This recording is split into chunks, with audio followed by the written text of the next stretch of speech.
And that brings me to this song, Ruler of the Night. At the end, it's got this time signature. I don't know if you count time signature, but I do.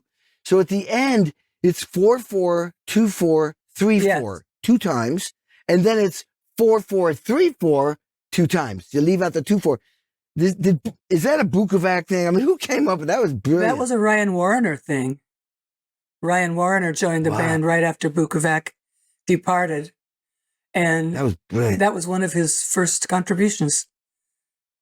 Dude, that is so cool. And the cool thing about that, the only time you hear that cycle is at the end. Yeah. It's like you've already heard the song. It's amazing.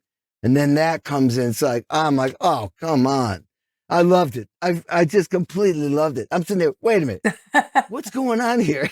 That is cool. What's cool is that, I mean, when you have odd meter, that's one thing, but it wasn't the melodies that he came up with. It ended up being odd meter. They didn't just create it odd meter. It was that if you have to count it so you can play it, it's in odd meter, but it was very musical. That's my point. Yeah, that's the thing I like is when, like in the song Barracuda, when you throw in an extra bar, but you don't think about it as an extra bar. You just feel it. No. You just feel where it's going. And you know when to hit the one again. Yeah. By feel. I know, man. Well, Barracuda is a good example. Now, this is such a great album. And the other album, the one before this, is great too. Do you feel like you just broke into a whole new part of your career? It's like it seems like you're writing your best stuff right now. I think I do feel that way. I feel that I'm more satisfied now as a writer, and it's getting me off now more than it ever has, because I'm writing by myself and with these guys who really support me in this way that is so cool. There's no big judgment committee hanging up in the sky going like, oh no, you can't use that word, or what I'm talking about. Sometimes you get with a songwriting crew that just, they do nothing but judge. So pretty soon you're too scared to even say your ideas because they're going to get shot down. We didn't have that at all.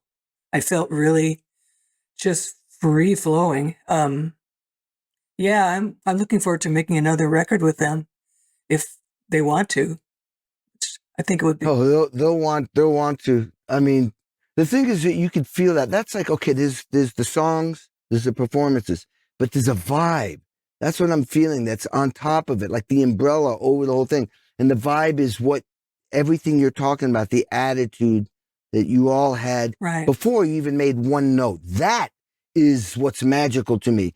And that is the stuff that I think, when I was listing all those bands from the 60s and 70s, people were more in that genre because they were just, music was kind of new getting on the radio. So they were just doing it, you know what I mean? And then it got more and more calculated, because you could make money, Yeah. I feel that. It's like, it reminds me of the greatest times in music, in rock and roll. If a songwriter can catch that wave, that particular wave you're talking about, that is gold. I'm not just talking about money. I'm talking about the experience of doing it, and the Renaissance feeling of actually being an artist